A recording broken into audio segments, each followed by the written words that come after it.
Hello and good afternoon from Germany. On behalf of the Friedrich Naumann Foundation for Freedom, I would like to welcome you to today's webinar. My name is Bettina Janssen. I am the program officer in the Hamburg office in Northern Germany. And I'm very happy that today we have the chance to learn more about a topic that is rarely focused on, the development of the private sector in Bhutan. We have an interesting panel that will be introduced and moderated later on by Mr. Sunil Rasaili. But first, we will show a short video to get some glimpses of the Bhutanese private sector. It was produced by Mr. Choling from Zoom Out Productions in Thimphu, Bhutan.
Now, it is my honor to introduce Mr. Reinhard Wolf, President of the German Bhutan Himalayas Society, who will give a keynote address. He has a master's degree in forestry and has been working in development cooperation with the German International Corporation, GIZ, formerly GTZ, since 1983. From then to 1993, he spent 10 years in Africa, South Sudan, Liberia, Central African Republic, and then from 1997 to 2002, 5 years in Bhutan, where he led the project Sustainable Management of Natural Resources in the district of Punakha and Wangdi Phodrang.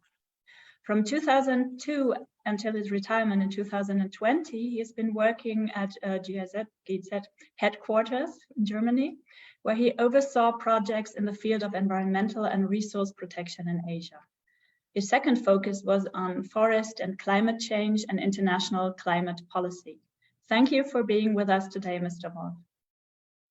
Thank you very much, Bettina, and hello and Kususangbo to all. Thank you for inviting me to this webinar. It's a real honor to participate, and congratulations to the Friedrich Naumann Foundation for choosing this topic. It's really relevant. We from the German Bhutan Himalayas Society have been active in Bhutan since almost 40 years, but mainly in the cultural and social sectors. And that's why you are right that until now, this private sector has not been really in the focus until now. So you mentioned that I've been working in Bhutan for 5 years in the so-called R&R, Renewable Natural Resources sector. And with this, I would like to start looking at the private sector. In ancient times, so to say, agriculture was probably the most important sector, but it was mainly for subsistence, for, well, own provision of food with a little bit of barter trade. Today, still many people are engaged in agriculture, but the monetary share in the national economy became relatively small. So again, another aspect of private sector, when His Majesty the King addressed the nation recently on the opening ceremony of the 8th session of the 3rd Parliament, he highlighted several aspects of truth. That is, as one Bhutanese newspaper named it, bitter, low productivity, low technological innovation, high operational costs, and lack of accountability, and others. So we can see with these words that Bhutan is facing great challenges ahead. So tourism has been shown in this short video, played an important role in the past, but due to COVID and the new regulation, the increase in the sustainable development fee, it remains to be seen how it will evolve. So then hydropower also has been shown. It played an important role as well, and the export of hydroelectricity to India seemed to be unlimited, but recent development indicate that this will not be the case anymore in future. So some hydropower plants are being cancelled, and as one Bhutanese newspaper described it, the target of the 10,000 megawatt by 2020 is given a quiet burial.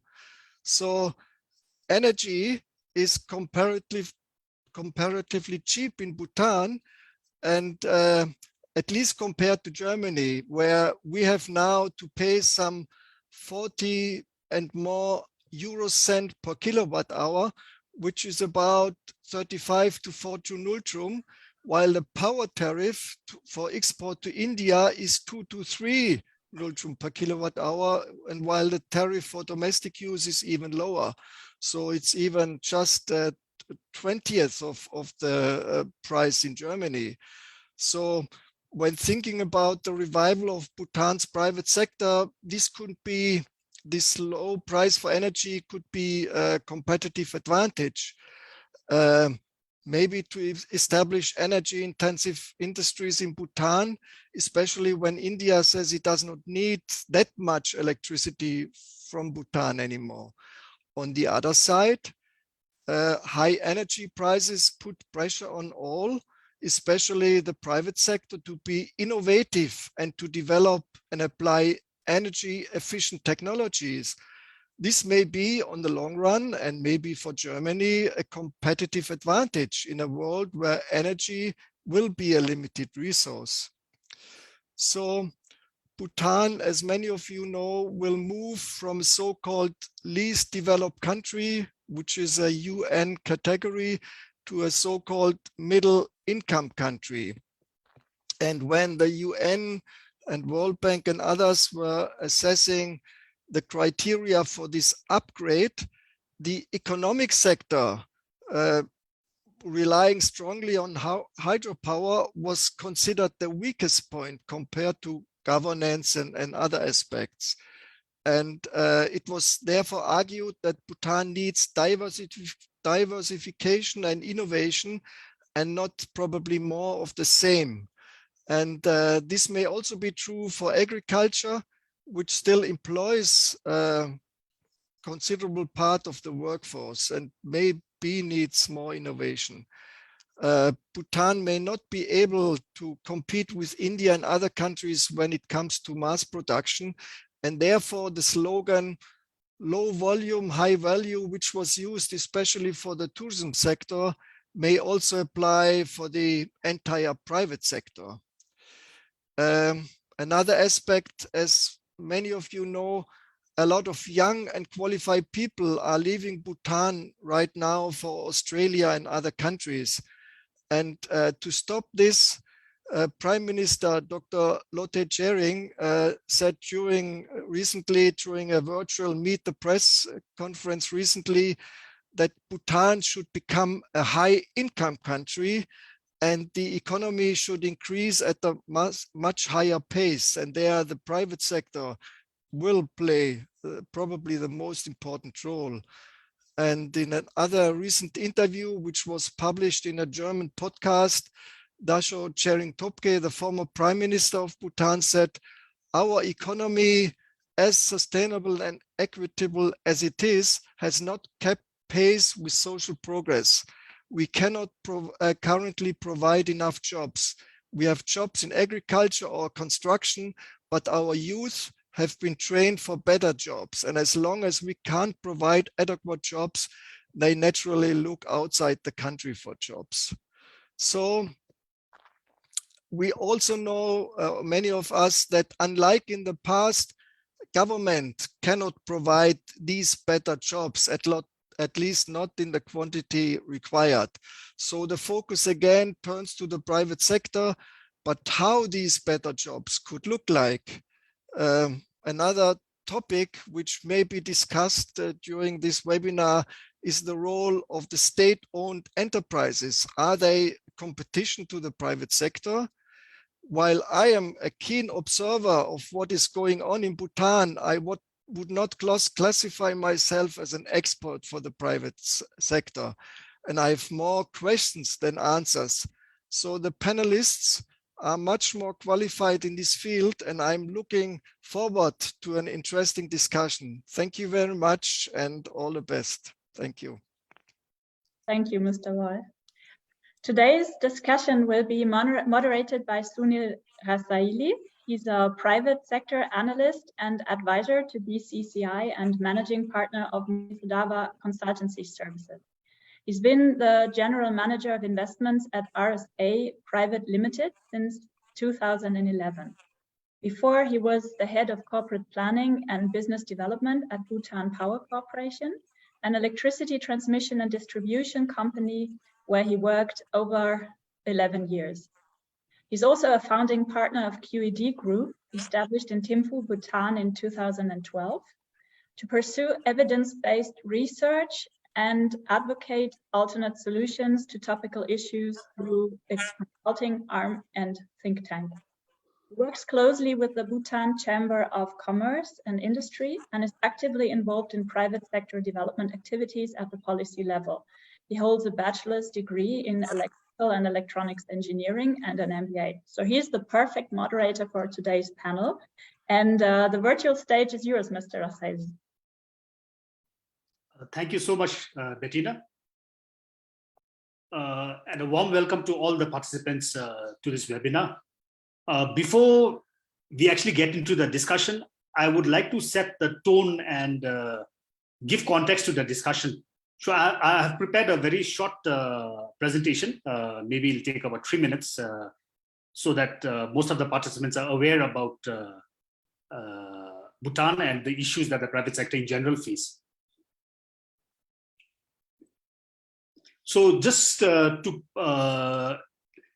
put context in terms of where Bhutan is actually located, because it's a very small country, a lot of people would not have known where Bhutan is located. So we are a small landlocked Himalayan country in South Asia. We are in between two giant countries, two most populous countries in the world, China to the north and India to the south. We have a very small population, about 750,000 people. And we are roughly the size of Switzerland, about 40,000 square kilometers. The size of the economy in terms of the gross domestic product is about $2 billion US. We are a very small economy, but in terms of GDP per capita, we are in the order of about $2,500 US, which puts us second after Maldives in the list of 8 SAARC or South Asian countries. So although our economy is small, in terms of GDP per capita, we rank second in the South Asian region. We trade a lot with India. In fact, 75 to 80% of our imports and exports is with India, which lies south of us. In terms of the economy, our cumulative average growth rate for the last 5 years before the pandemic was in the order of about 7-8%. But when the pandemic hit us and almost all countries in the world, it led to a shrinkage of the economy. The economy shrunk by about 4%. And because of this, the government is on a path to reset and reform the economy. And because the economy was shut down for 2 years, primarily the hospitality and the tourism sector. So the government thought it would be best to now make a lot of policy reforms in the tourism sector. So right now we are on a path where there's a lot of reform going on. And the topic for today is revival of the private sector. So I think the first and foremost thing is to ask ourselves, why do we need to revive the private sector? So if you look at our population base, almost 55% of our population is within the productive age group of 22 to 60. Only 10% of the population is over 60. So we have a fairly young population. Now, what that says is that in the next 5 years, we will have about 70,000 of our youth entering the job market, which roughly translates to about 10% of the total population will come into the workforce in the next 5 years. That means we have to create something like 13,500 jobs every year. The government can create only about 500 to 1,000 jobs annually. And if you add the state-owned enterprises, probably another 500 to 1,000.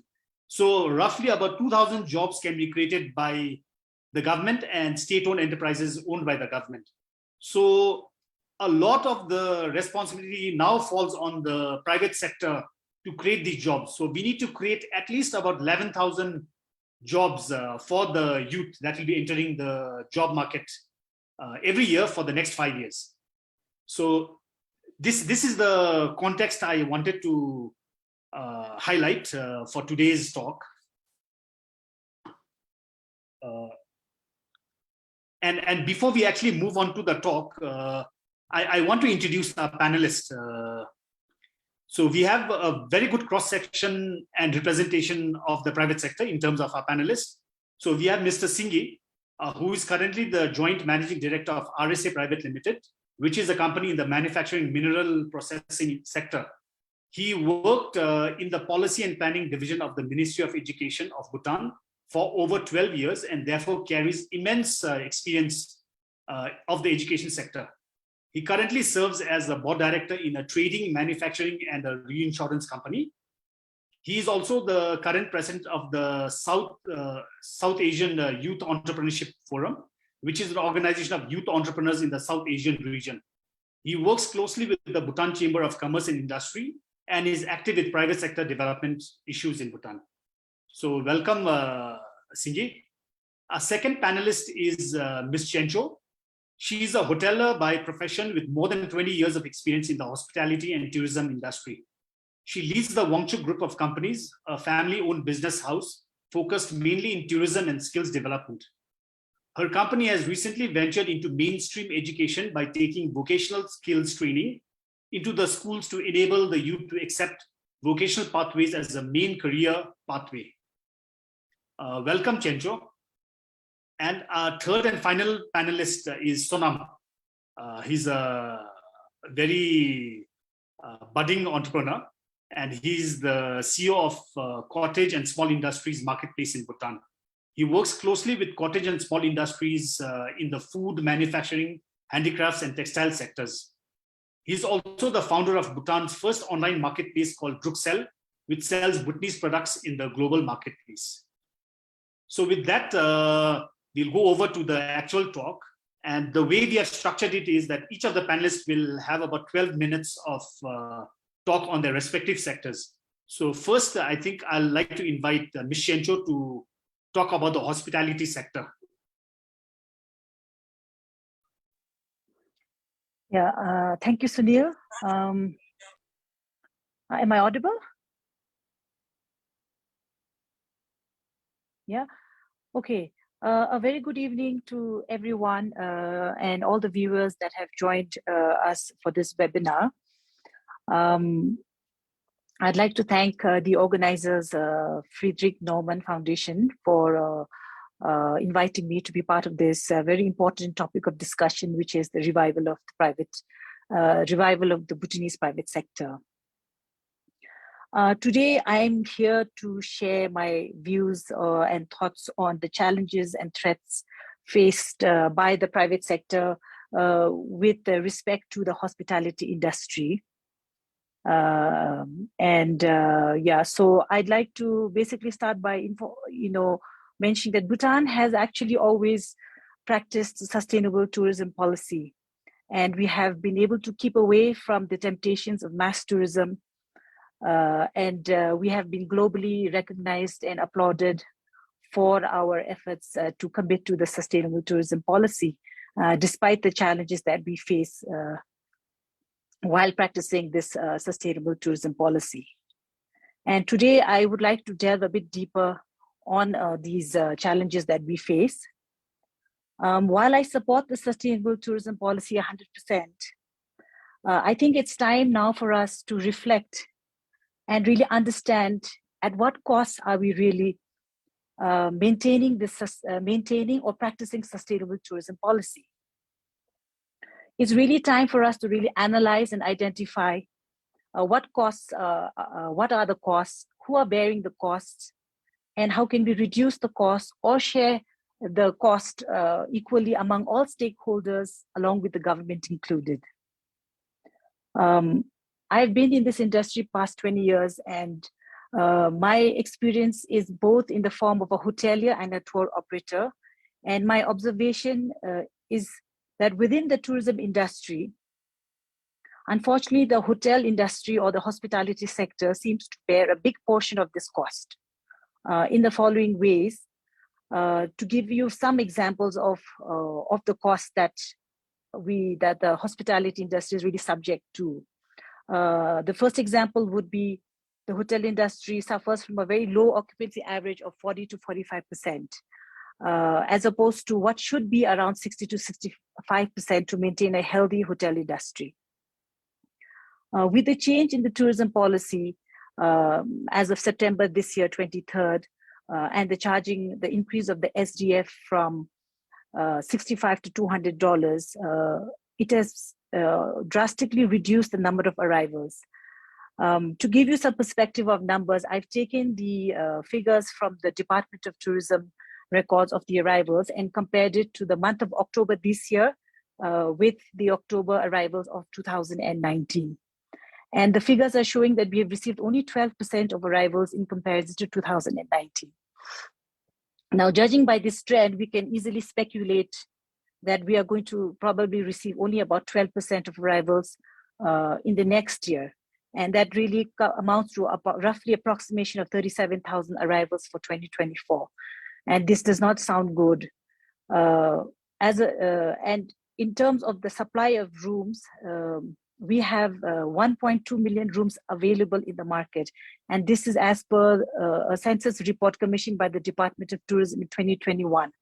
And this is as per the hotels that were operational at the time that they did the survey, and does not include any hotels that are under construction and those that are not certified as a TCB certified hotels. So even if these 37,000 tourists spent an average night of 7 nights, we still get an average of only about 23%. And this we have to keep in mind that this has been calculated, calculating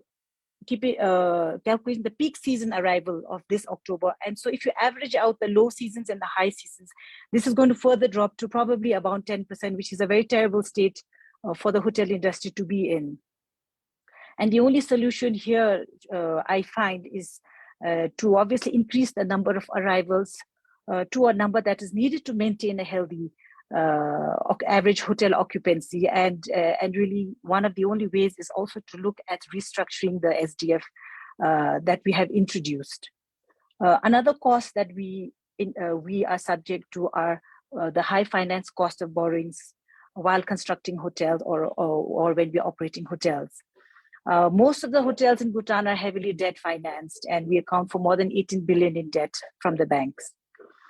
All these hotels would not be standing if it was not for the generous support received from His Majesty the King by way of relief funds in the form of interest waivers and salaries for our workforce. And we remain ever grateful, and I'd like to take the opportunity to express my deepest gratitude for the support we have received to His Majesty the King.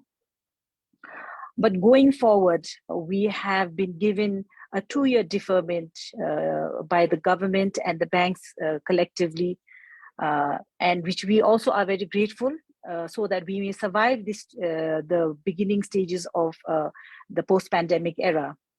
But the main big question here is to understand, the big question to ask here is this deferment of 2 years really enough to save our industry? So the long-term solution really lies in the fact that the banks really need to reduce the lending rates for the hospitality industry, specifically because of the situation we are put to because of the sustainable tourism policy. An additional example that I'd like to share here is also with regard to low average room rates that we have within the country, as opposed to the regions like Darjeeling and Sikkim.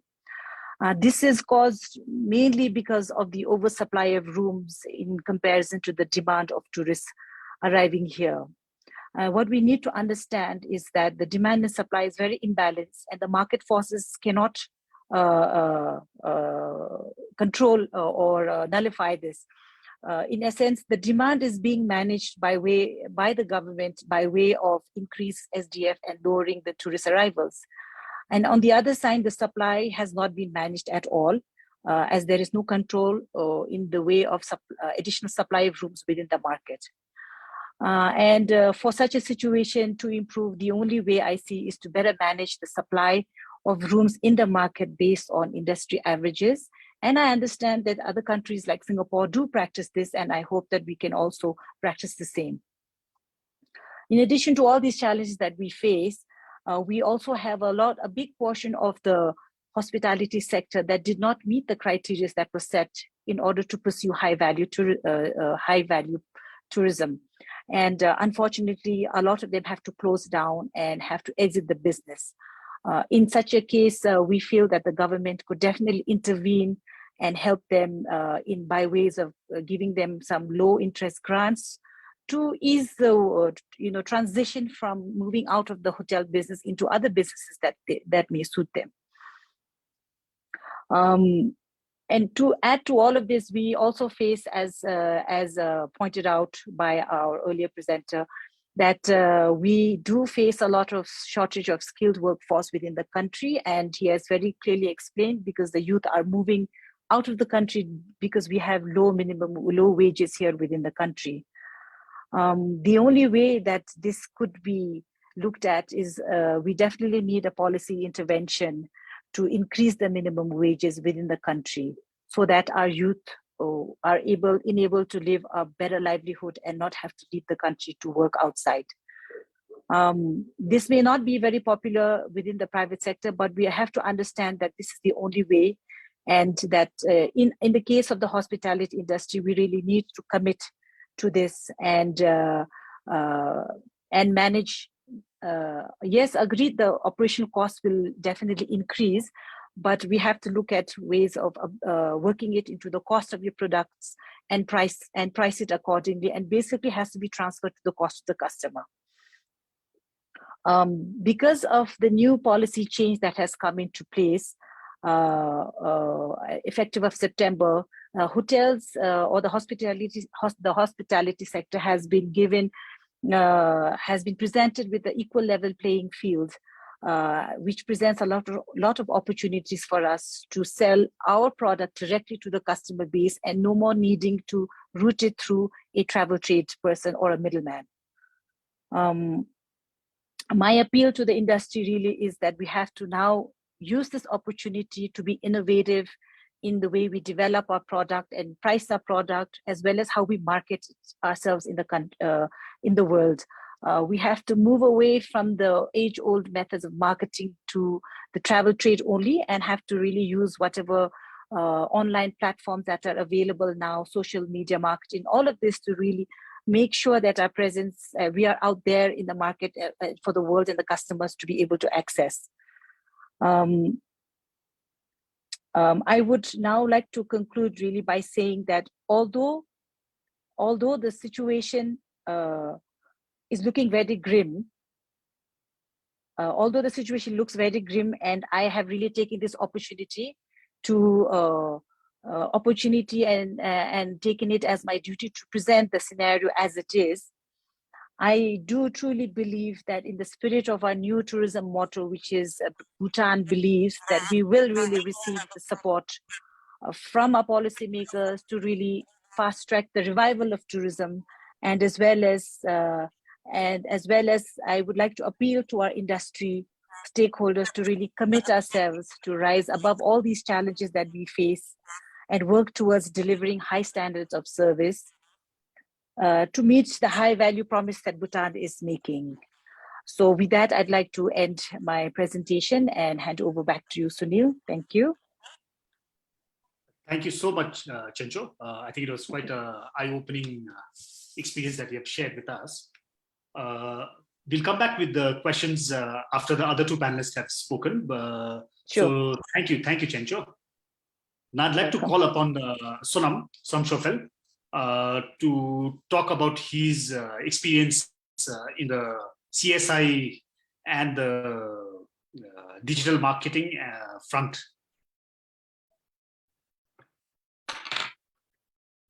Hello, am I audible? Hello. Yes, Hello. Go ahead. Yes. Hello, everyone. Thank you very much for inviting me to speak on this very important webinar on private sector revival in Bhutan. I'd like to firstly highlight the importance of CSI sector in Bhutan and what CSI really stands for. CSI stands for Cottage and Small Industries sector in Bhutan, and it is the very backbone of our economy in the country. The very definition of CSI in Bhutan, at least for Bhutan, is that any business with an investment of less than 10 million, which is roughly around 120,000 USD, is termed of CSI. In other countries, it's often referred to as SMEs, small and medium enterprises, or in some countries referred to as micro, small and medium enterprises. Now, where I come into this picture is around a decade ago. Why not we come together and sort of organize this sector? Because in Bhutan, CSI is a very big sector, but it's a little bit disorganized. So we established a market platform, and due to the limitations that we already had faced earlier because of our small sheer market size, we established an e-commerce market platform called Druxel. That was in 2013. And we made this platform exclusively for products made and grown in Bhutan. And today we sell to over 30 countries globally. We have successfully established a retail outlet in the capital Thimphu, and also one in Paro coming very soon. We have been able to successfully, we'll be very soon opening our outlet even in Australia. And then we have one plan in the USA, Thailand, and also in India. And currently we work with around 500 businesses from the entire country. Now, where CSI gets highlighted is it sort of contributes to roughly around 12% of Bhutan's GDP, and it comprises around 95% of all business in the country. As I mentioned earlier, it's very much the backbone of the country in many ways.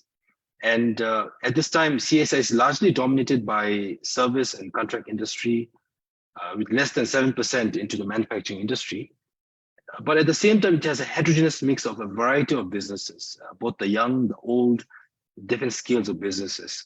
And in Bhutan, it roughly employs maybe 1/10 of the entire population of the country, making it one of the largest employing sector in the country.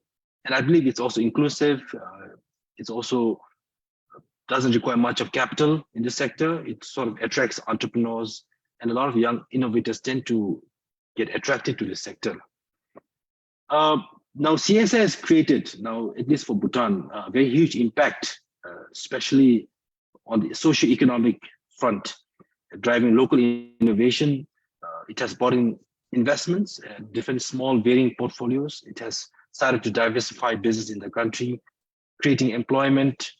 It has also been able to address modern day challenges in Bhutan, such as the rural urban migration.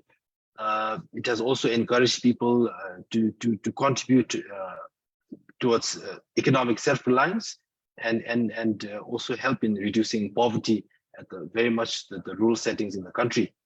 And as we speak, there are many new initiatives happening in this sector, and government is also placing high priority towards the sector.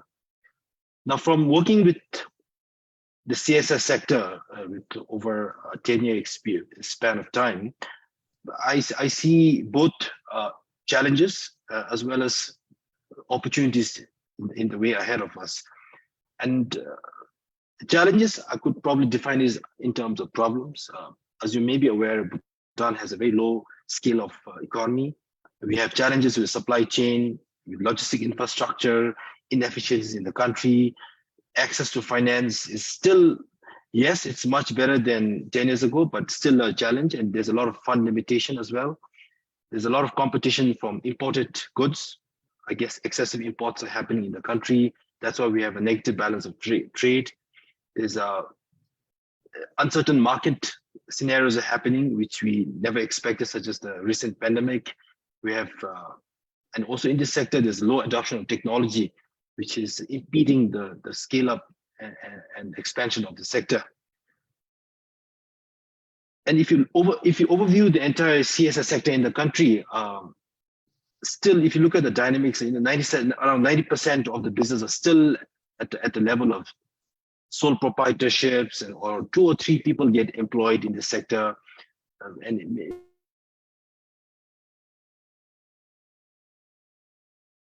this has to sort of diversify. And this is a time where the majority of the business in Bhutan is still quite in the retail, wholesale, vehicle repair, which rely mostly on imported goods and materials, which is creating unfavorable balance of trade in the country. And also the rise of unemployment because of a very strong young labor market force. And therefore, a lot of young people are looking for markets and opportunities beyond Bhutan. Now, what are the possibilities or what are the opportunities that I see in the market ahead is that I feel empowering the cottage and small industries, there's going to be a shift of economic opportunities from the lowest all the way up to the highest now. Therefore, I feel there needs to be a really strong commitment, both from the public and the private sector, together.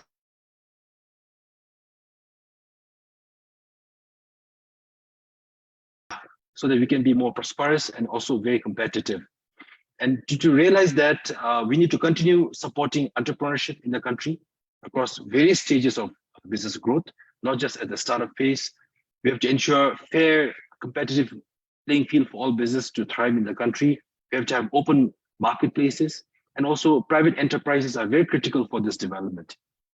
I also believe that there needs to be some sort of strategic reforms, especially in terms of regulations, which sometimes may challenge the economic, the political, and the social status quo of the economy. But doing so is absolutely essential to unlocking our full potential of our private sector in the country. And this will also open new market opportunities and also encourage more young people to kind of look for opportunities beyond what they currently do. I also see that there's potential even in our domestic markets, and we cannot ignore the fact that domestic market is one of the main source of economic growth in the country, and it creates one of the biggest job sector in the country. And by nurturing the CSI sector, which I referred to earlier as one of the largest employing sector, we can create a lot of domestic market demand as well as growth. And this will be very central for any development effort for Bhutan. You also need to kind of make very sound regulatory frameworks so that ease of doing business we reduce and make it very easy, as well as reduce the informality of setting up business structures. We still require a lot of investment in the infrastructure build-up. Connectivity in some of the remote parts of the country, still at a very infant stage, at a very rudimentary stage.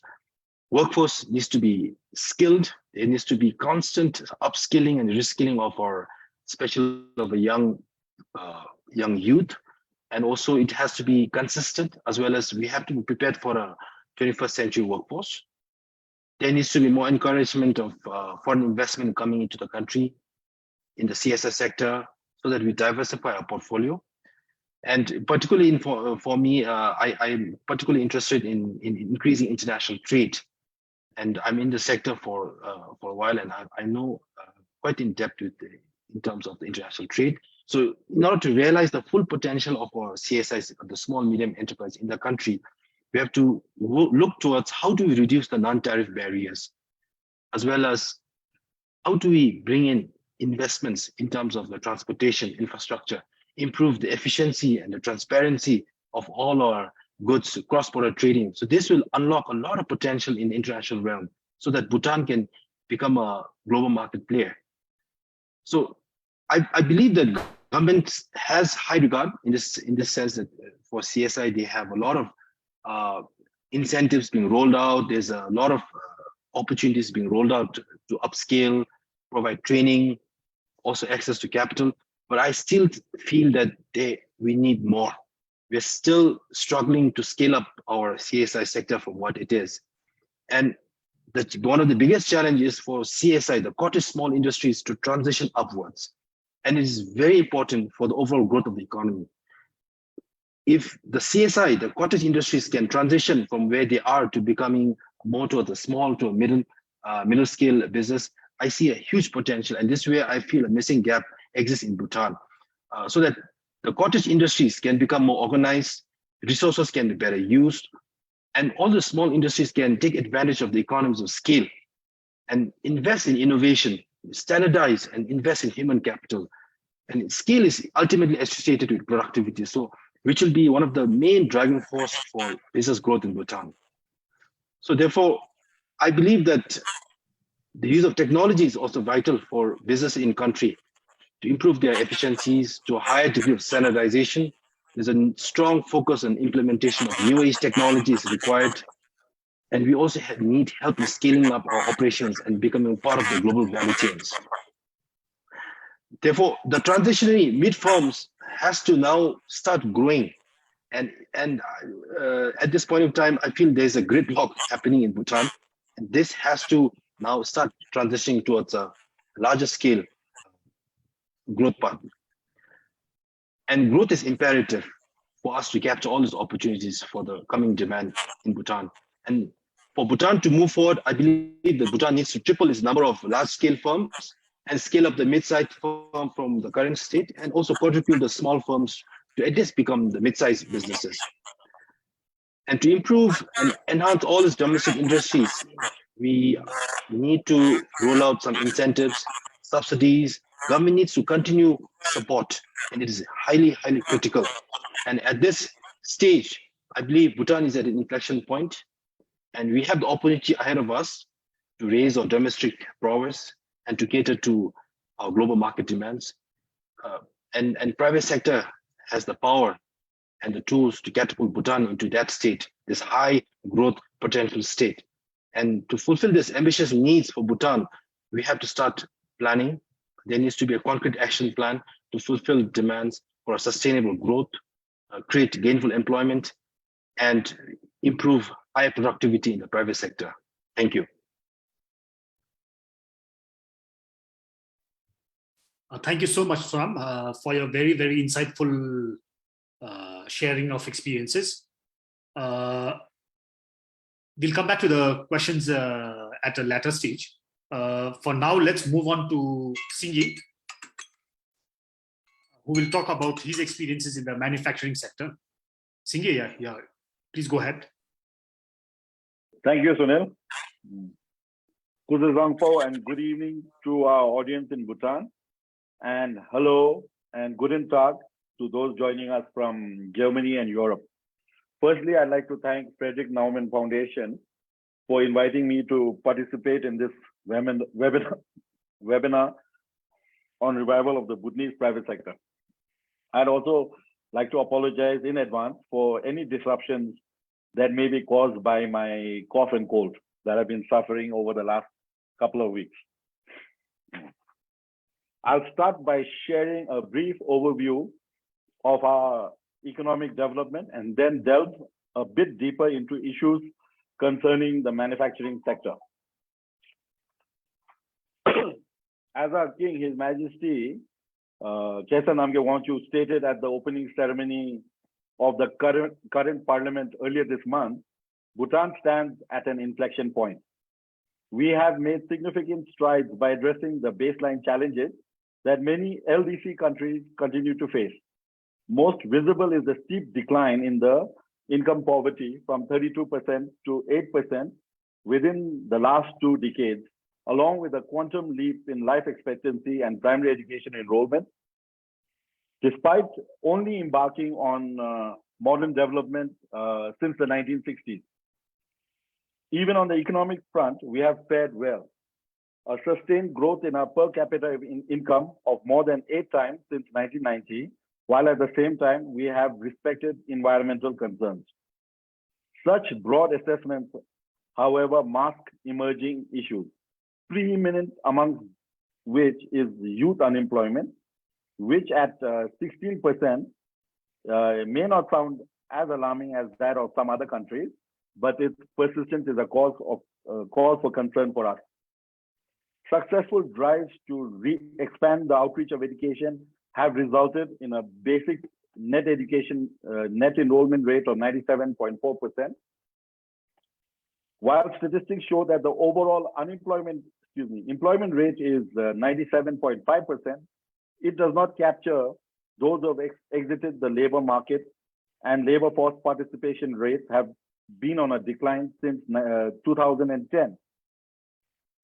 In fact, in the last 2 years, as Reinhard shared earlier in the webinar, there has been an exodus of young Bhutanese immigrating for employment and education opportunities to Australia, Canada, and other countries, up to 1.6% per year. This is a shockingly high number for our youth to be leaving the country. While we have been successful in enabling our youth with basic capabilities, we now need to shift focus to enable our youth to harness the economic opportunities of the 21st century. On the growth front, we have seen a slowdown in growth rates over the last decade, with the pandemic bringing it down sharply. This is further magnified by the declining share of exports to GDP, suggesting that an increasingly larger share of our output is domestically consumed or consumed within our country itself. This is also partly due to our inability to uplift the share of manufacturing as a percentage of the GDP. Moving forward, we must now pursue microeconomic and macroeconomic reform to enable the sustained growth of the private sector by implementing policies designed to deregulate products, service, and markets in such a way so as to promote competitiveness and efficiency in relation to both domestic and international markets. Such reforms are especially critical as they can offset inherent disadvantages such as our landlocked nature, our mountainous terrain, distance from the seaport, and limited value-adding opportunities. To develop a reliable and competitive supply chain, reforms that expedite processes and reduce costs and encourage the right technology is required. There's little debate about the earlier sources of progress and our earlier successes. Socially, in the form of broad-based health and education investments, and economically in the form of massive hydropower investments. However, we must now address issues that are more technical and nuanced. For instance,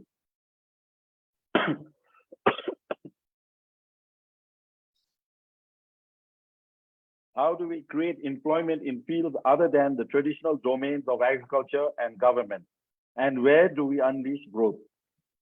How do we forge a tax regime that promotes sustainability of state finances while simultaneously encouraging productive enterprise? How do we determine the sectors that should receive prioritized support while minimizing the risk of distorting markets at best or squandering investments at worst? How do we manage our reserves to satisfy perceived microeconomic prudence and the real need of enterprises? How should we harness our renewable and non-renewable resources to ensure optimal social returns without undermining efficiency? And finally, while GNH, gross national happiness, the development paradigm that Bhutan has introduced and follows, while it has served as an overarching policy framework, misconceptions about GNH have tended to discount the relevance of market opportunities, thus leading to lost opportunities. In operationalizing our vision for growth of the economy, we must pursue the following strategies or strategic priorities. Firstly, build a strong economy by promoting the private sector. Second, improve the regulatory framework and environment through a facilitative bureaucracy. Bridge the technological divide within Bhutan to support innovation, creativity, and enterprise. Build a knowledge-based society through a strong education system and technology, and reap the demographic dividend by instilling a culture of hard work, dynamism, and excellence. Now delving into the manufacturing sector on which I have been invited to speak. Manufacturing is a potential growth sector in Bhutan and can generate employment on a large scale in a relatively short time and lift productivity. The sector plays a key role in sustaining economic growth, especially in newly industrialized countries. Indeed, empirical studies reveal that almost no country, except for oil-rich nations, have achieved high income status without the sector accounting for at least 18% of GDP. Currently, manufacturing accounts for less than 7% of our GDP. In addition to a wide range of direct employment opportunities, the sector also provides indirect benefits through its linkages to other sectors. By adding value to primary resources such as electricity and minerals, it presents the best opportunity to increase export revenue. A defining characteristic of manufacturing is its ability to uplift labor productivity at a large scale in a short term through import of productive capital, example, machinery. Its export orientation also provides great scope for expansion and further dynamic growth. This will ensure sustained growth and not just a one-time spike or boost in our GDP, as our current investments in hydroelectric power plants have led to. Despite the importance of the sector, the share of the manufacturing sector has remained stagnant over the last 25 years with a declining export to GDP ratio. The sector currently contributes an average of 7 or 8% of GDP. More than 10,000 people were employed by about 170 private limited companies in 2019. The manufacturing sector currently contributes the most to non-hydroelectricity exports earnings, despite being relatively small. For instance, ferroalloys and cement exports accounted for almost 50% of exports. In Bhutan's context, the hydropower manufacturing linkage has determined the success and outlook of the sector. Critically, it has delivered greater value for the economy in comparison to raw export of power. Currently, our competitiveness is based largely on the availability of cheap energy, about 2 or 3 cents per kilowatt hour. This is amongst the lowest in the world. Since the advent of Tala hydropower projects about 15 years ago, there has hardly been any new projects. In the longer term, our competitiveness must increasingly depend on human capital.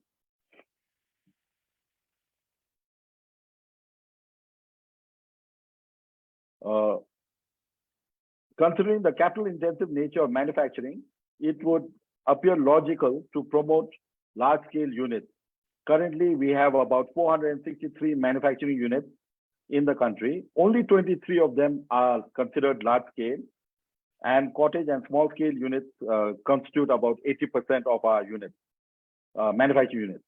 However, if the share of manufacturing to GDP is to increase to 18%, productivity will also require a quantum leap. This will require investment in more productive capital and therefore a more reliable and dynamic credit regime. Issues and challenges. Our industrial development policy must recognize the reality that Bhutan has several constraints in establishing a robust manufacturing sector. These are a lack of a robust value chain, lack of access to a convertible currency to import raw materials for manufacturing, high logistic costs due to lack of infrastructure and also due to our landlocked nature, and a lack of skilled human resources. However, we do also have some robust opportunities. First, as already mentioned, the power-intensive industries. Bhutan is endowed with abundant water resources, and it has an inherent advantage of cheap and clean renewable energy. Free and preferential access to the regional market. India and Bangladesh have consistently been the top market for Bhutanese exports. And we have either a free or preferential access to these markets.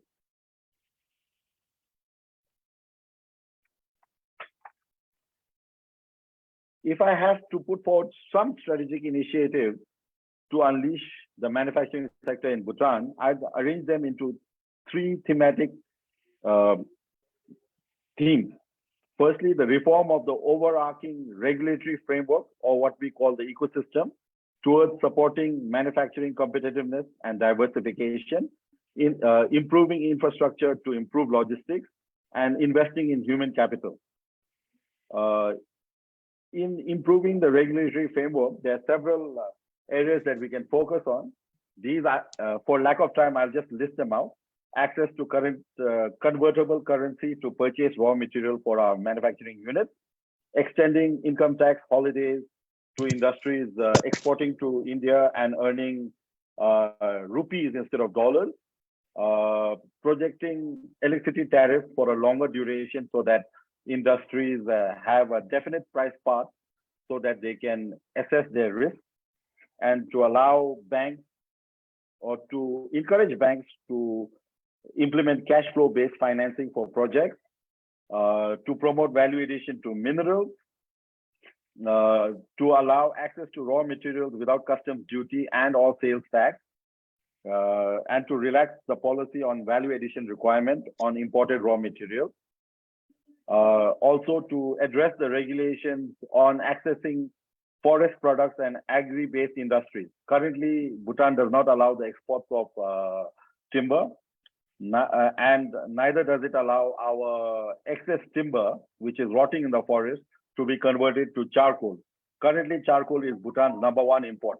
This is a raw material for the ferroalloy factory. And also relaxing the external commercial borrowing mechanism for manufacturing industries.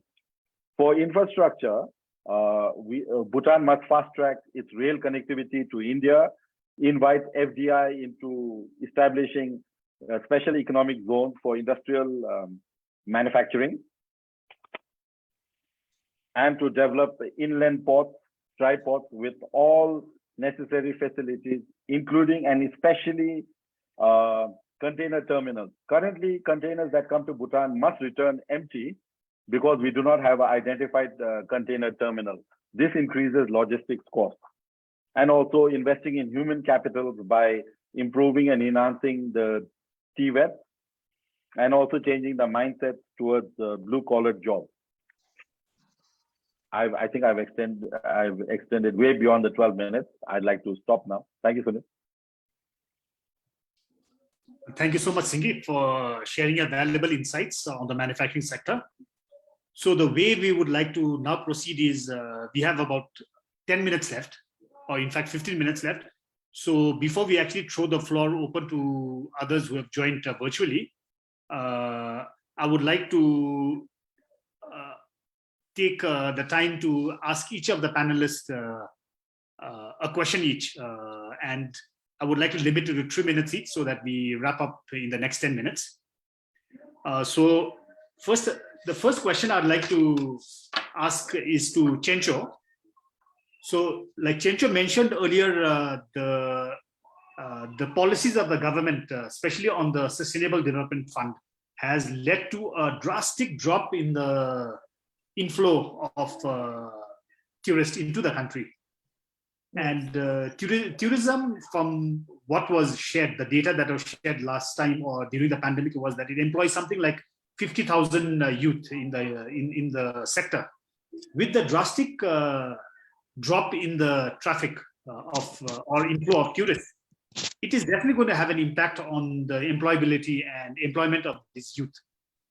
So in your views, what do you think will be the dynamics in terms of employment issues with the youth, and how best do you think the government can address it? Right. Thank you, Sunil, for the question.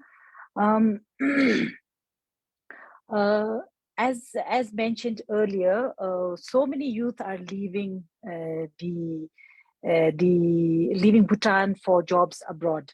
Now, although we are going to have a lot of unemployed youth if the hotel industry go out of business because of the low levels of tourists, low arrivals, there's still a vacuum because the youth that are leaving have to be replenished for the existing industry to survive. And the only way to do it is by skilling. We need to keep reskilling our youth in the sectors that need it. I think for the hospitality industry, yes, there's a lot of trainings that go on, both private, as I represent one of the private institutes, as well as the government trainings. Now, unfortunately, I think there is a bit of a mismatch in the student interest and what trainings are covered. And I may be wrong, but I think if you want more engagement so that the youth are actually going back into the trade that we're training, we need them to be more engaged. So we need more buy-in from the youth. And you will not get it if you give only free trainings every time. And the model I would look at or suggest is something like a cost share model. And then where the youth are allowed to go and decide what trainings they want and not just go for what is free. There could be their free trainings, there are paid trainings within the market. And so the youth has to be able to choose based on their interest levels what they'd like to do. And this is how I see that we could, try to still continue to have skilled youth within the country for our economy to progress further. Thank you so much, Chencho, for that answer. I think that was a very insightful thing that you shared. I hope that'll go a long way in solving some of the issues that the hospitality sector faces. I hope so. Thank you, Sunil. So the next question is for Sonam. So I think based on what you said earlier, the CSS sector has quite a lot of potential in terms of helping the Bhutanese economy and the private sector in general, because you said that it contributes to something like 12% to the GDP and employs something like 10% of the total population. That's quite a staggering number. And you also shared that it has a lot of potential, but there are a lot of bottlenecks that the sector currently faces. And you shared a lot of the problems, right from policy issues to a small market to the mindset of people in terms of getting used to a lot of the imported items rather than using local items. So, of course, there's a whole slew of issues that need to be addressed. But in your opinion, what is the low-hanging fruit that can be done immediately, in the short term, say in the next 3 to 6 months, that you think will really leverage on helping this sector and creating the job opportunities? Thank you, Sunil, for the question. If I look at from a low-hanging fruit perspective, the only way forward is empower the existing potential CSIs, and you have to give them a leapfrog boost. Because in Bhutan, there's a lot of focus on the primary startup entrepreneurship ecosystem. But as a lot of especially the young people, tend to get excited because globally the trend is towards entrepreneurship. There's a lot of onboarding process happening, but they're let go and they're all alone with lack of guidance and direction. So what is very important is out of 100 people being onboarded at the lowest primary stage, there's going to be not all these 100 entities will succeed, but at least 10. So if among the 10, at least maybe 1 or 2 could maybe become the top. So the low-hanging fruit right now is that there are potential identifiable cottage, small, medium, which has the potential to grow at a very steadfast progress. So if we can empower them at this, maybe the next 6 months, and which means the state has to take the chance. They have to believe in it. And like I said, without any risk, it's just not possible. Being very conservative and counting all the, it's the chicken and the egg story. If you're being very cautious, it's just not going to happen. So we have to be willing to put a risk forward, and we have to be able to take this leap and believe in our local industries. So empowering these low-hanging CSIs, which are across the entire sector. And if we empower them in the next 6 months, I can definitely see something coming out. Thank you. Yeah, thank you so much, Sonam. Okay, I think the last question that from my side will go out to Singi. So Singi, okay, like you mentioned earlier, we have a lot of hydropower generation in the country. And as per data available from the energy sector, 75% of the electricity that generated in the country is exported to India. And a lot of studies in the past have shown that it makes more sense by using the electricity within the country, value adding it to it rather than exporting it in the raw form, just in the form of electrons. So domestic industries need to use the electricity and value add to it to make a product and export it. And the value addition is in the order of about 4 or 5 times more. Now, so Bhutan's comparative advantage is the relatively, or was the relatively cheap electricity. And as you also mentioned, the energy intensive industries have a lot of potential to create jobs. And I think that is the need of the hour for Bhutan. But there's been a contradiction lately. The government has increased the electricity tariff for heavy voltage industries. So I don't know, it's quite contradictory. In a one way, we would have loved to use the electricity domestically in the country and value added, but at the same time, the recent revision in the electricity tariff, at least for the high voltage industries, has been substantial, making these industries less profitable. So what is your take on this? And what do you think should be the way forward? You're asking me a controversial question. Definitely, I think use of electricity within the country to add value and to manufacture products within the country is definitely more beneficial for Bhutan rather than just exporting the power. It will lead to employment, it will lead to investments, it will lead to downstream economic opportunities. Overall, the entire economy will benefit if the power is consumed within Bhutan rather than exported.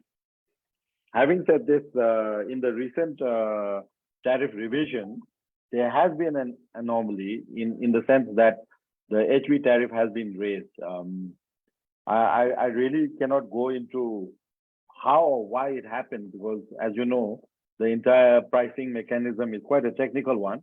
However, I think within the chamber and within the Association of Bhutanese Industries, excuse me, we believe that based on current tariff determination rules and regulations, the power rates for high voltage consumers within the country should have gone down. Unfortunately, it did not go down. It went up by about 20%. This is the largest increase in the last 5 cycles by quite a big margin. In fact, the prior 2 cycles before, the tariff rate had gone down because of the model that Bhutan has adopted. I can only say that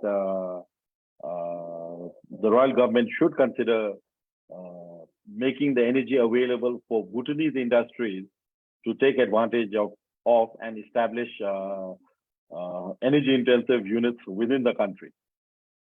Thank you.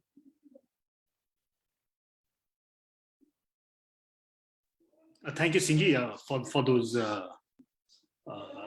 those experiences and the way forward you think that we should adopt in order to develop our manufacturing industry. So okay, now I think we are about 5 minutes ahead, but I think that's a good thing. The way we will proceed now is we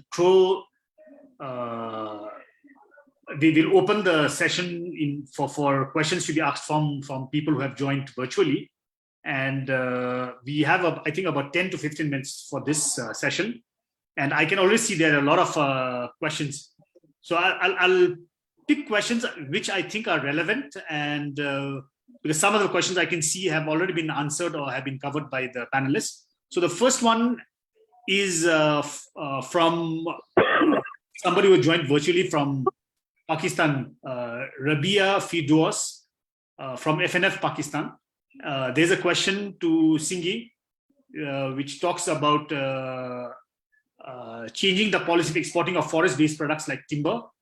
Currently, Bhutan does not allow it. This policy has somehow protected the forest and kept the environment, air quality pristine. How can this policy be changed, keeping the SDG 15 in mind and sustainably managing forest? What are your thoughts?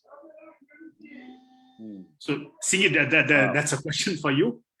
In terms of the question is, I think the ban on the export of forest has been a good thing in terms of leading to us being in line with the SDG. But at the same time, we are saying we should allow the export. I'm not an expert in this domain, but I do know that our constitution has mandated a 60% forest coverage, precisely because we are concerned with climate change and we are concerned about having fresh air, and Bhutan has many successes. However, while our constitution has mandated 60% forest coverage, Bhutan actually has over 70% forest coverage. I think 72% to be precise. And lately, there's been a retired forester who's been putting out a lot of articles in our national newspapers, where he keeps sharing data and information that our forests are overgrown, they're rotting, they're a fire hazard because of the dead timber. And while we do want fresh air, I think it is not right to waste natural resources and allow it to rot in the forest. I think in Bhutan we are Buddhist, and Buddhism talks about the middle path. And I think we've gone to an extreme. I know many countries have gone to the other extreme where they have totally exploited their forests. We are on the other extreme where, you know, there are more forests now than perhaps 50 years ago. Perhaps there's a middle path wherein we can sustainably and in a climate change friendly manner harvest those timber resources which are dying and rotting in the forest, so that it will allow the health of our forest to improve also. That's all I can say now. Thank you. Thank you, Singhi, for that answer. There is another question, and I think it's directed to Sonam. I think it's from the same person in Pakistan. The person would like to know what is the percentage of CSI led companies, I guess, that are women led. And the second question is, what is the average percentage of women employed in the CSI sector? So I think it's more to do with gender representation in the CSI sector. The person would like to know, number one, how many of the CSI businesses are women-led? Number two, what is the percentage of employment that the CSI sector provides to women?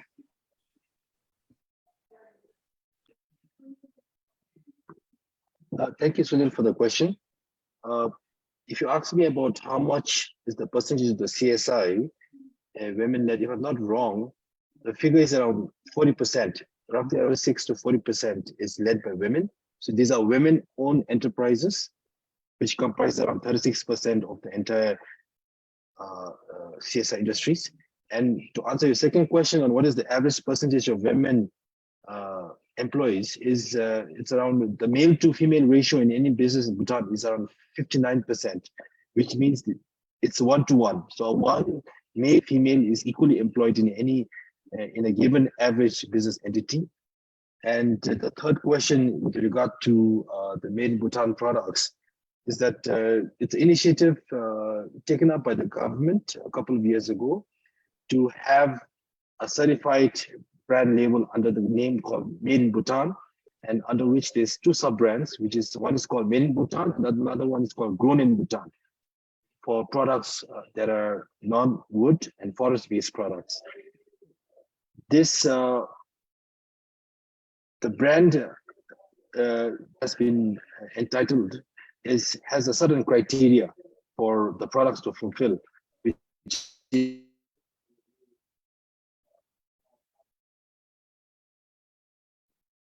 in cost, it has to be the so-called happily made, it has to be sustainably made, it has to be made in Bhutan, and the value addition mark is around 50%. So there has to be 50% value addition on top of the product, and it has to be made by a registered business entity in Bhutan. So as long as you qualify and they have a vetting system, they introduce the products, and there's a entire marketing PR campaign around Made in Bhutan, which is currently in the initial phase of execution, and they are launching it in multiple countries. And this will probably bring in Bhutan brand together with tourism has recently revived Bhutan brand. So we are also trying to adopt the similar brand, and we work very closely with the Department of Trade here to promote such products into the international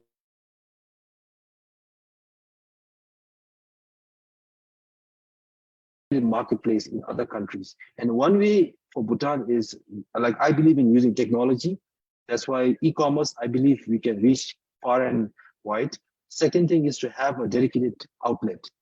So we are launching 2 store outlets in 2 countries, which will be dedicated for many Bhutan products.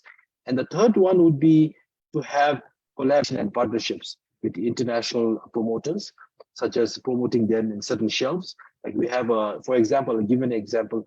We have a product from our marketplace, which sells in Australia in premium markets and organic markets. So they actually give us a shelf just for Bhutan. So we sort of fill up the shelf with our own main Bhutan products.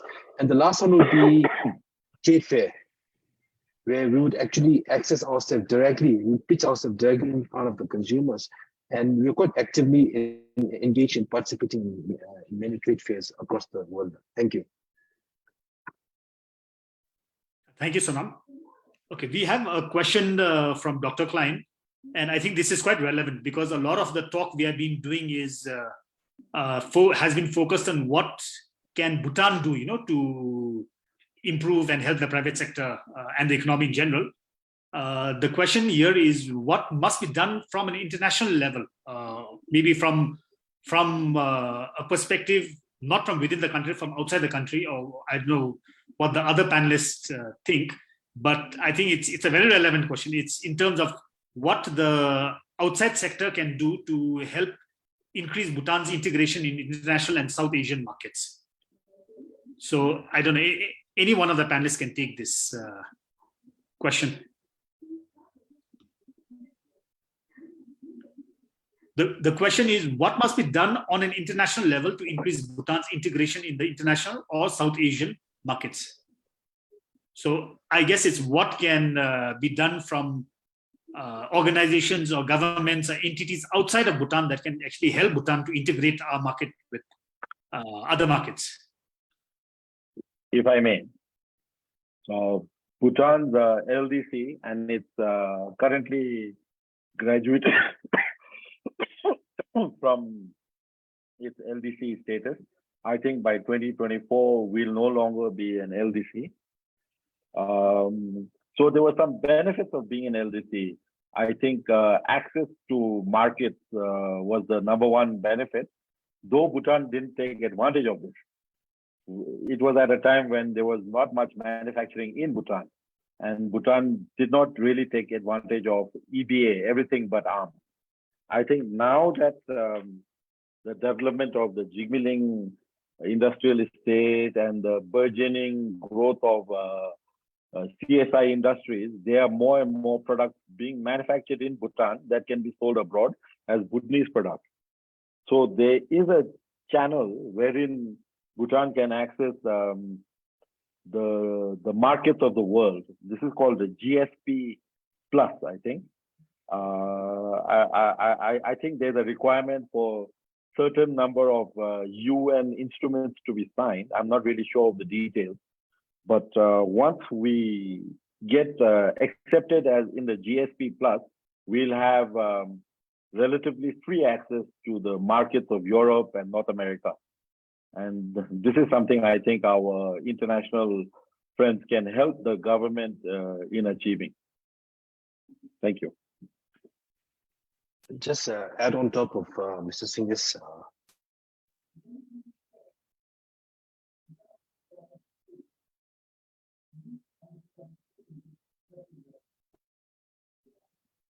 I see there's a lot of areas where a lot of our international friends can help Bhutan.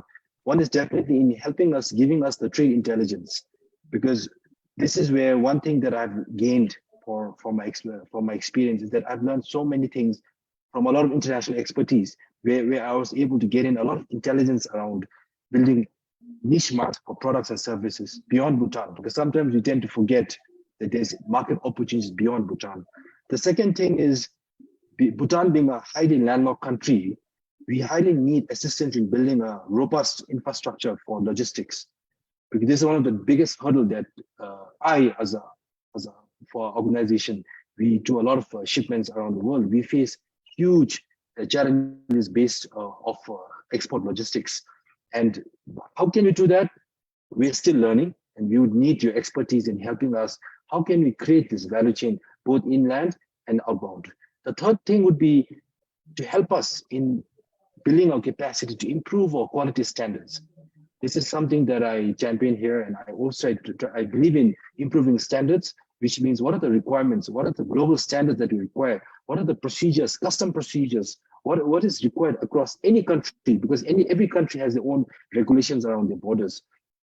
And also we'll need capacity in terms of how do we establish long-term opportunities for upgrading our current products, how do we innovate our current products, and also how do we diversify. So we need your expertise over there. And finally, we also need help in terms of accessing credit, long-term financing mechanisms, not just,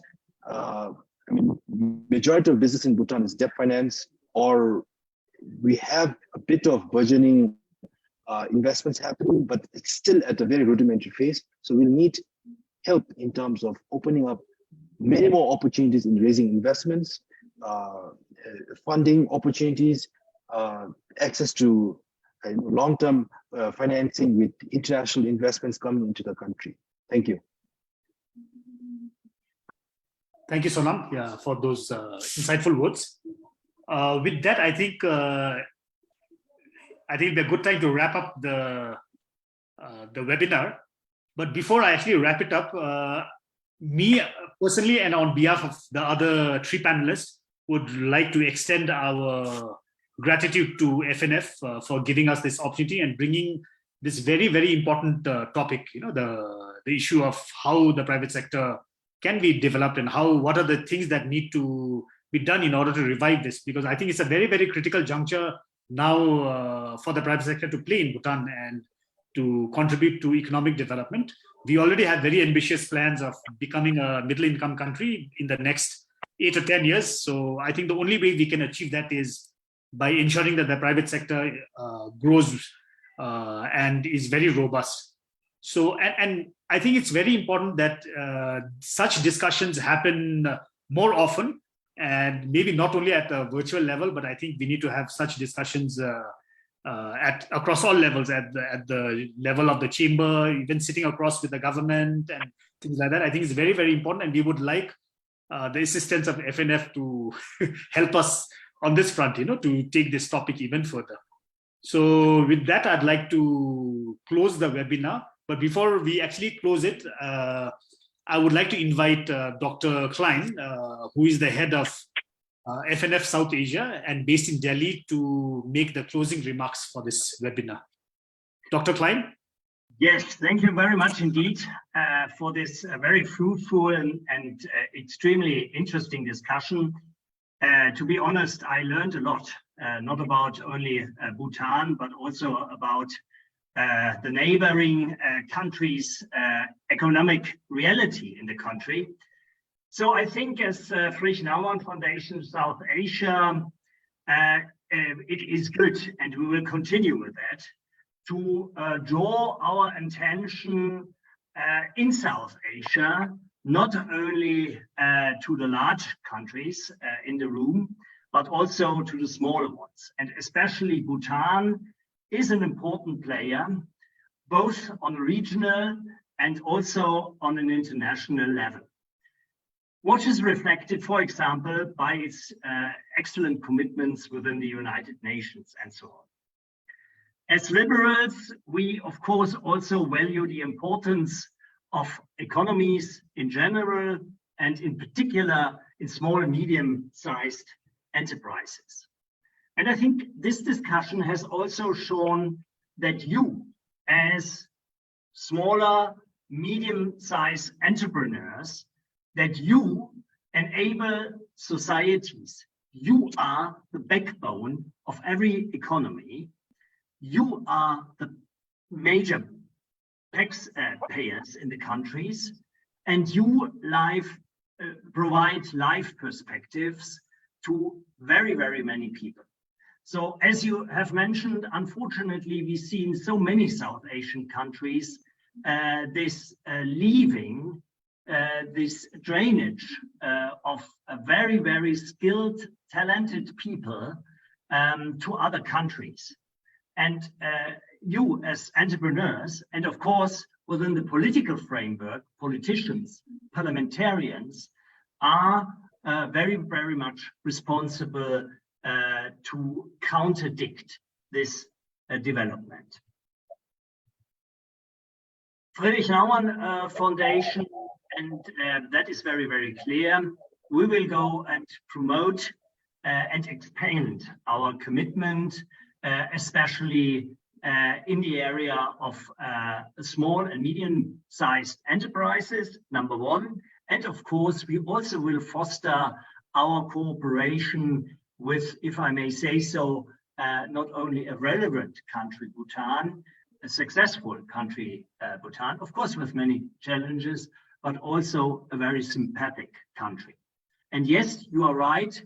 One of the best ways to achieve that is to have webinars, articles, but also personal encounters. So I might announce here that we not only would like to continue with this series of webinars, but we will also try and plan a conference in Bhutan, an international conference in Bhutan in 2023. Saying that of course, we have only very humble and limited resources. But anyway, excellencies, I know there are many people from the international community interested in these webinars. Thank you so much for that. Excellencies also from Bhutan. We have many honorable members of parliament here. Ladies and gentlemen, and especially dear panelist, President Syngman Namgyal, Mrs. Chenchu Tsering, Mr. Sonam Chopal, and of course our moderator, Mr. Sunal Raisi. Thank you very much for this very, very good, and as I said in the beginning, very fruitful discussion. Not to forget the contribution of the Deutsche Bhutan Himalaya Gesellschaft. Thank you very much to the president, Mr. Reinhard Wolf, for your extraordinary commitment. You are really forming a real good bridge between the countries. And I think it is really thanks to your personal and your board members' commitments that there is really a rising interest in the country of Bhutan. My sincere thanks to the panelists again, to the people who attended this seminar, the Friedrich Naumann Foundation in Germany. Thank you very much, Mrs. Bettina Janssen from the North European or North German office in Hamburg for your extraordinary commitment. Thank you, Mr. Meffert from our B department, our national department, and Mr. Schlesinger from Universum for your extraordinary commitment. Thank you very much to my own team, South Asia office. Thank you, Mrs. Nupur. Thank you, Mr. Paljor. And thank you very much, Mrs. Manjari, for your personal commitment to make this webinar possible. And a special thanks to Chama Choden for your really continuous support in organizing these events. And of course, I must also say that we do our little bit to foster also one important pillar of the modern society in Bhutan, namely by cooperating in a very fruitful way with Bhutan Media Foundation, which is really over the month an excellent partner. Again, thanks for the very relevant and good hints from Deutsche Bhutan Himalaya Gesellschaft. As I said, we plan to have an international conference in Bhutan in the next year. And we would there be very, very happy to meet most of you there in person. We, of course, will do Deutsche Bhutan Himalaya Gesellschaft and other important actors, and of course also Friedrich Naumann Foundation, to help to foster these very relevant international relations between two of our countries. Thank you very much. Follow us on internet and social media. Thank you very much for all your personal commitment again and the participation in this webinar. I wish you from New Delhi all the best. Stay safe. Have a very good afternoon to all of you. And Nava Che Gay from Delhi again. Thanks a lot. Bye. Thank you. All the best. Thank you, Dr. Klein. And Bye-bye. thank you. Bye. All the best. Bye. Thank you. All the best to the German team that will be playing against Japan later. Oh, Yes. yes. May the best team win. So let's